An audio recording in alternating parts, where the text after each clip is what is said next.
Samantha Marks is the guest today. How are you, Sam? I'm so good. Better now. How are you, Adam? I'm doing really well, and I know that you agreed to do this on very short notice. You're a trooper. You're awesome. Someone's got to do it. Might as well be me, right? That's right. That's right. You and I have gotten to know each other a little bit better over the last few months, I would say. We have a group chat that we take part in now. It started with the last men's major. And it's clear to me that you love golf. And so it makes a lot of sense for you to come on, for me to ask the question, Samantha, what does golf mean to you? Yeah, it was interesting when you said that. It brought up a lot in me because golf has had so many different roles in my life, right? I started competing when I was 6. So, I mean, that in and of itself, golf was fun to me then. It was what I missed school for. It was, it was kind of cool that I played golf.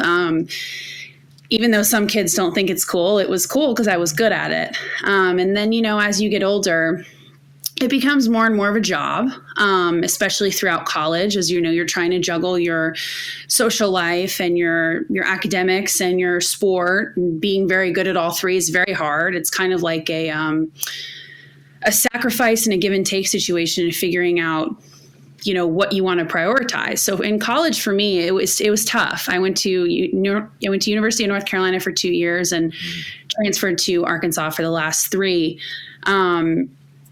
And for college athletics, which I'm sure you know, and as some listeners will know, you have to have so much passion for your sport or you're going to be so miserable.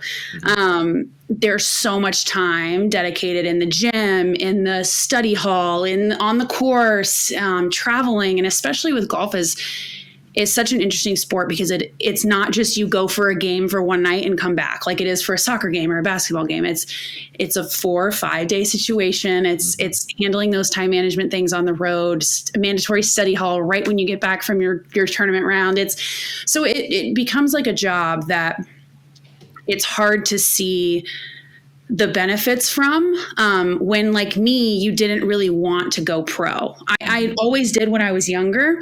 When I was growing up, I still have drawings of me as an LPGA pro that I found a couple years ago that, was my dream growing up with the crayons and the what do you want to be when you grow up kind of thing. But as time evolved, I am not one to practice. I'm pretty sure we talked about this last time I was on this podcast, but I hate practicing. So that was kind of the turning point for me where I realized, okay, if this is going to be my job, if golf means job to me, then that means looking at it like it's a 9 to 5, right? Looking at it like you wake up, you go to the gym, you go to practice, you go to lunch, you go on the course, and that's, your work schedule because it is at that point.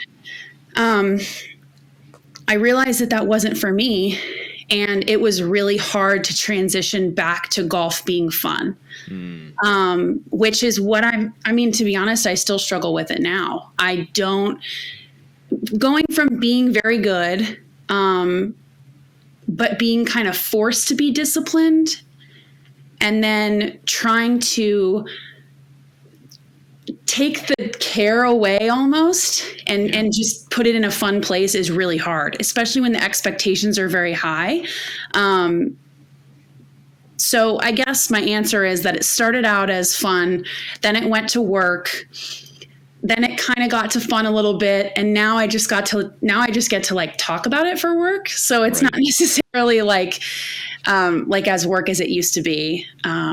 But that was a long-winded answer, so we can go wherever you want with that. It was a good answer, and I think you covered a lot of bases there because a lot of people, I'm sure, can relate to you insofar as golf, at least in my opinion, is one of those sports that you get to a point where, I'm actually okay at this.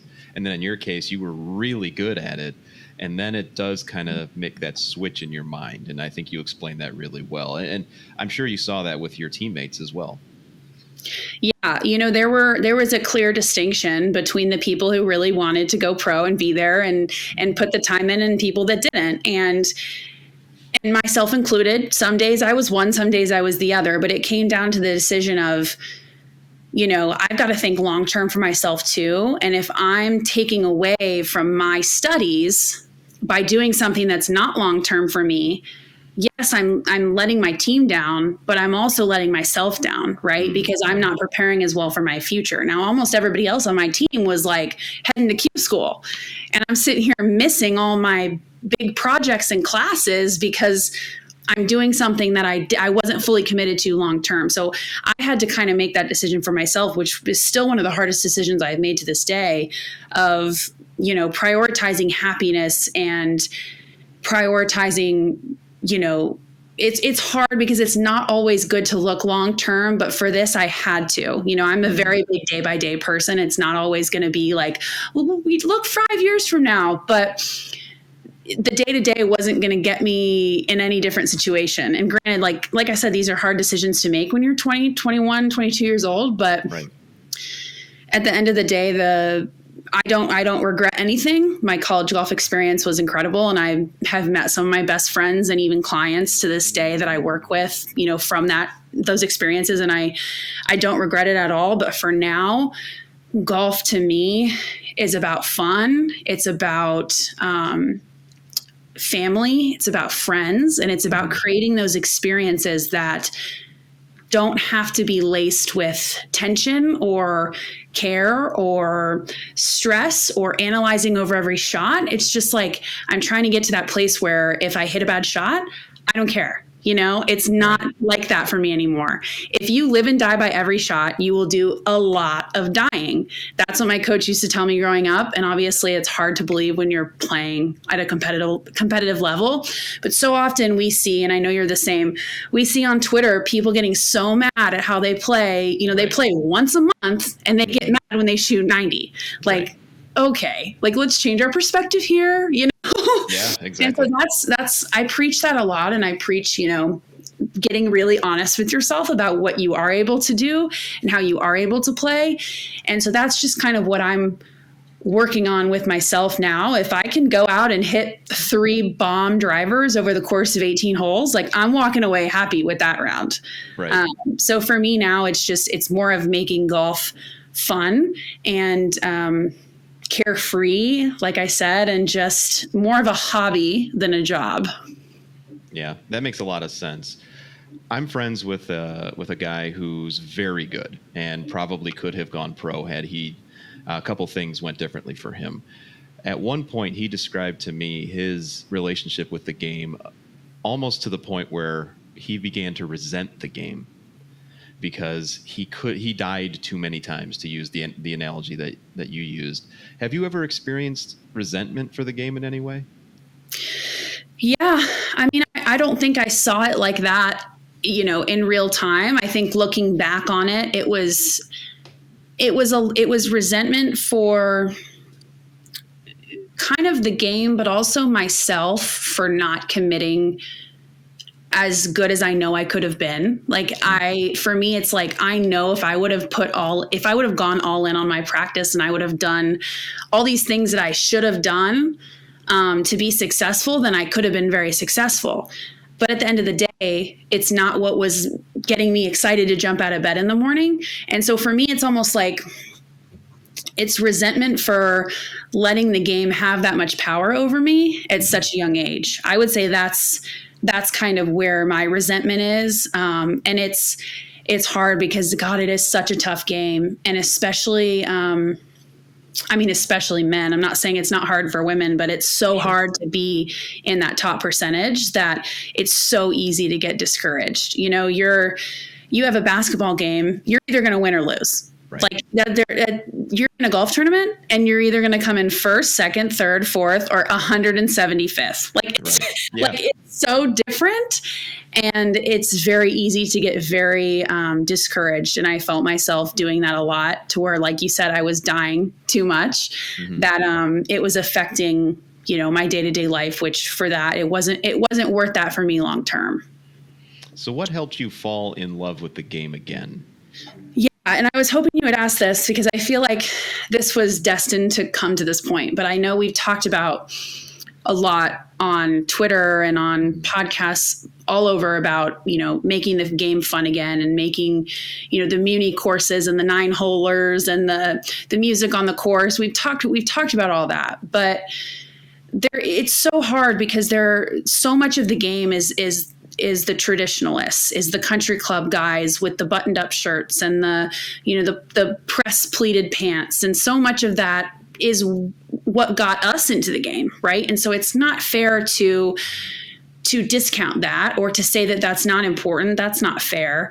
But at the same time, I'm a big believer in that everybody should be allowed to enjoy the game, because it's a game, right? Believe it or not, however they want to enjoy it, as long as it's not doing any harm to anybody else, right? Like, of course, I'm not going to go blast Lil Pump at Interlochen Country Club with my shirt out and like smoking a joint. Like, I'm not going to do that because that's disrespectful. But like, if that's what somebody wants to do at a Muni course, we're the only ones on the course. Like, you just kind of have to have a perspective of respect, of fun, and of kind of keeping your nose on your own face. That's kind of what I think a lot of us need to do better at.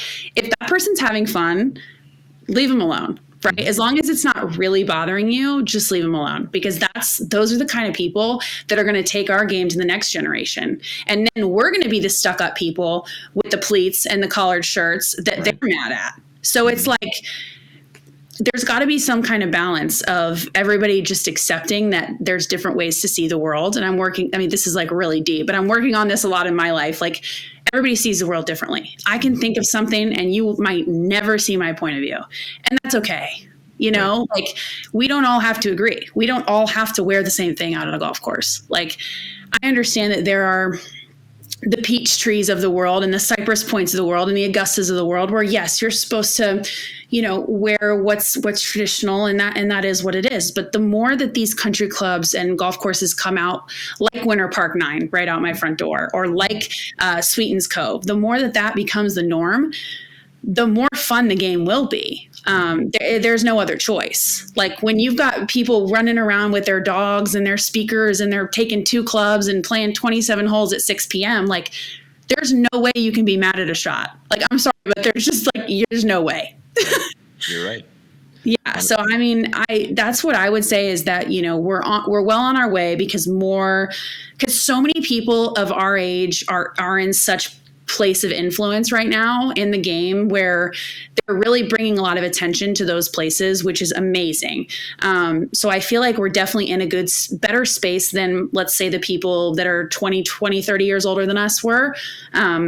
So I think it's only going to get better. And I think the people who are going to lead, our generation of golf, I hate being like our generation, but it's true. It is. The traditionalists are going to pass at some point, as morbid as that sounds, and it's going to be in our hands, and it's up to us what to do with it. And I think we're well on our way. Yeah, I think you're absolutely right with that. And a lot of the things that you mentioned just now, you and I have talked about this too. These last 2 years, let's just say at the time of this recording, have been really tough, where you kind of have to accept the fact that people aren't going to see things the way that you see them. And when we talk about the game, as we do very often, the game's for everyone, as you mentioned, and I think there's a lot of different flavors of the game, whether it be public golf, private golf, whether it be, like you mentioned, 2 clubs on a Sunday playing at 6 o'clock with your dog, and I think that's just as enjoyable as the people that want to go the traditional route. Where do you see, and you may have already touched on this, but where do you see golf as a community element? And I'm not saying so much, where in the community it is, but more so it's a community in and of itself. Do you think that's a pretty strong community right now? I think it's only gotten stronger since the pandemic began, and obviously a lot of courses closed, but a lot didn't, and they saw that opportunity to get outside and be that quote unquote safe activity, depending on your beliefs. Sure. And we had, for example, the Winter Park 9 skins game, we had the most people we've seen in months out there during COVID. We were being safe and wearing masks and distancing from each other, but we were having so much fun just because, and maybe that's because that was the only social activity we were engaging in. But I also think, like golf as a community, we have a lot of work to do, because I think that a lot of us need to understand that we don't have to agree. God, the people on Twitter who think you have to agree with everything, you need to get out of their mom's basement, because this is not going to be a fulfilling life for you.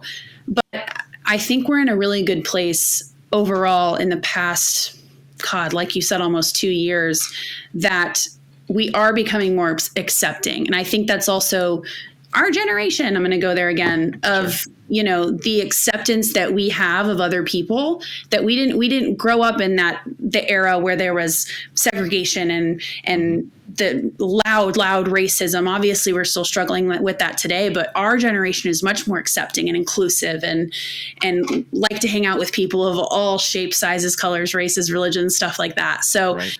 I'm a very big believer in invite your friends. If they want to drive the cart, let them drive the cart, get drunk. I don't care. But get them involved in the game in any way. And I think community is all about how much you want to put into it too, though, because if I don't show up at Winter Park 9, then I don't have an in-person golf community, right? Like, that's on me. Which, speaking of, I haven't played in like 3 months at that game. So if anybody from there is watching this, I'll be back soon. It's just too damn hot out here. I'm sorry, but Florida, it's not happening for me. But yeah, I think as a community as a whole, I really liked over COVID the professionals coming out and kind of sharing more on social. I feel like that really brought people closer together and a lot more fans of the game, because PGA Tour was one of the only things happening at that point. Mm-hmm. So that I feel like was really strong, especially for the viewership. But as far as the community goes as a whole, I think we're on our way.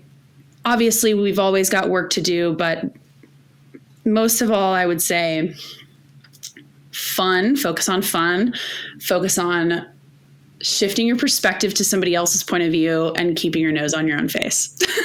I like that. I really like that phrase. I'm going to use that and I'll credit you.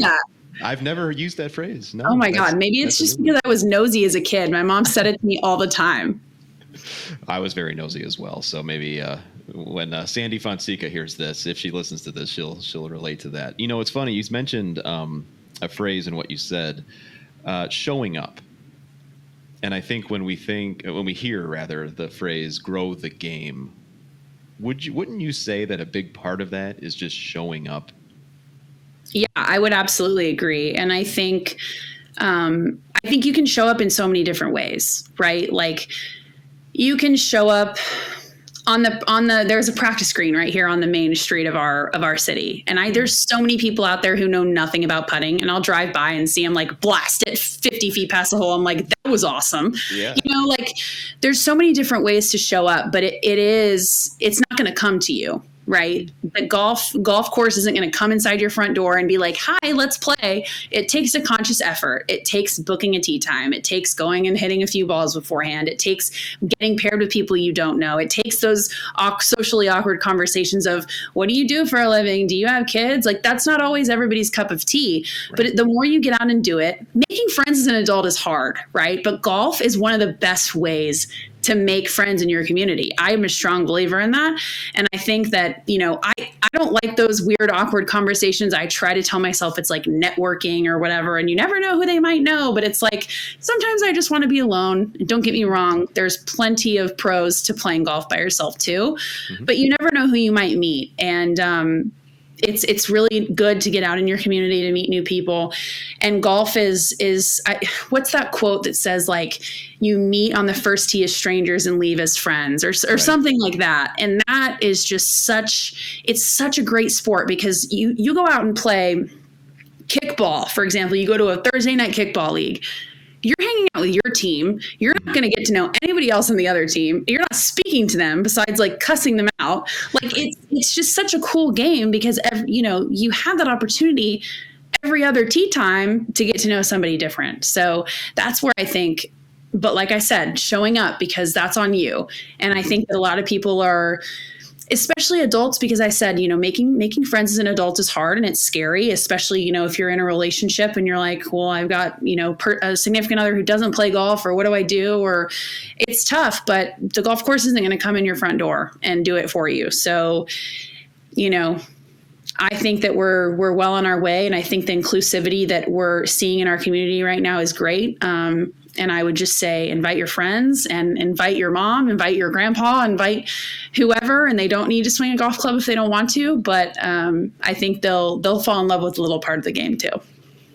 One of the things I've noticed about myself when I do show up and I play and I get paired with just random people is, like you said, we leave on the 18th hole. We would have just spent 4 or 5 hours with each other. And then in the past, it would have been, all right, see you later. And then they get into their car and they drive off, never to be seen again. And I've tried to be a little bit more cognizant of that, to say, you know what, we just spent a percentage of our lives together, if you think of it that way, really. Not a big one, hopefully, but a percentage. And to your point, that is what brings people together a little bit more. It doesn't matter about what we go think about off the golf course or what we do for a living or anything like that. So I really do relate to what you're saying. And I think one of the big things that I appreciate about the game the most is that it brings people like you and I together. We've not met face to face. I know I had the opportunity the other day and I didn't take advantage of that, but hopefully that will happen again.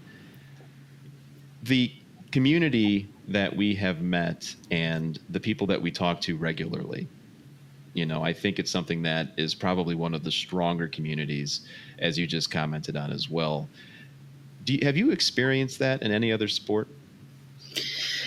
You know what? I haven't. And the first thing that I thought of when you said this, and you're going to be like, where did she even come up with that? But I read something somewhere. It was like Ed Milet or Gary Vee or somebody, one of those big influencer guys, was talking about how you sit on the plane next to someone for 4 hours, literally 6 inches away from them, and you just don't speak to each other. And right. I find that incredible.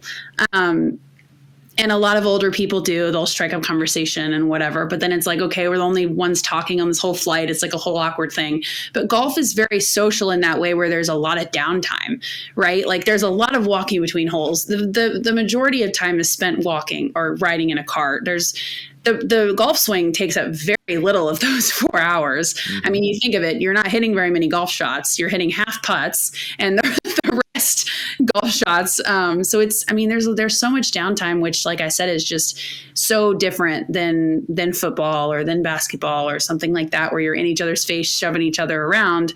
And that's where I think golf is so cool as an individual sport. I do think as well, though, the community itself, if you think about it, when you look at, let's just say the community is, everybody who likes golf and watches golf, just for round numbers, we'll say that that's the community. Mm-hmm. There's a lot more people to like and to cheer for than there is when you look at like the NFL community, right? So yes, we'll all get in fights and we'll cuss each other out on Twitter, but it's likely about the same few guys, because right. There's one random guy who's in love with Gary Woodland and like nobody really cares. Like, you do you, dude, like whatever. But if there's like one guy in the NFL community who like talks shit on Tom Brady, it's like World War III. So like it's just a little bit different in the same sense of, you play a basketball game, you come in first or last, you win or you lose. In golf, it's so different, and there's so many more different angles and storylines, in my opinion, that I think is so cool, especially with the developmental tours that seem to get more press than the upcoming football league or whatever, because it's pretty much college football and NFL. Whereas, there's the Corn Ferry Tour and the European Tour and stuff like that. So I feel like I didn't answer your question at all, but that's kind of where, I think we are as a community. I think we're evenly spread out a little bit, but at the same time, we all dislike the same things for the most part. So that's pretty good. Yeah. Yeah, I'm talking to you. Use golf facts. I'm talking to you. You mentioned also that golf remains a big part of your life, even at the professional level. What's next for Sam? I'm here. I'm vibing. I'm working with a bunch of different golf companies, golf influencers, golf brands, products in the marketing space, and that's what I think is cool about what I did at Golf Channel for a little bit when I worked there, and what I do now is that I don't have to play, right? Like I get to watch golf for fun, and I get to tweet about it sometimes and say stuff that pisses people off about Jordan Spieth, but I don't have to go out and compete. Alexandra O'Loughlin, one of my dear friends, brought up the idea of playing the 4-ball. And I was like, whew, man, that means I would have to practice. So I don't know about that. But I mean, it's just little things like that where if you're doing it with the right people, that would obviously be a very different environment than like going and qualifying for the US Open or something like that. So I could see that being in my future. If I wanted to start practicing again, which who knows? I do want to start playing more as the fall comes around. It gets really nice here in the winters in Florida. So need to get out there some more, need to play skins. But as far as what's next for me, you're looking at it. Just trying to do as much as I can and represent these brands and golf courses and influencers well, because the golf knowledge is pretty hard to come by when you look at, marketing professionals and social media management. So that's kind of the expertise I'm trying to lean on to go to my clients with, hey, you're going to get that verbiage that you need, and you don't have to worry about getting it wrong and stuff like that. So that's what a lot of my clients look for. But as far as playing, skins just teed off. I probably should have gone, but I didn't. But I ran right by him today on my run. I was like, not happening. So we'll get there, but I'm just trying to, do it when I feel like it and not feel forced. Well, good for you. And you're doing a great job. And I'm glad that we've been able to connect and Twitter friends. And thanks so much for coming on to explain what golf means to you. Of course. It's a great game, and it's meant a lot of different things to me in my life, but I'm happy to share. Thanks, Adam.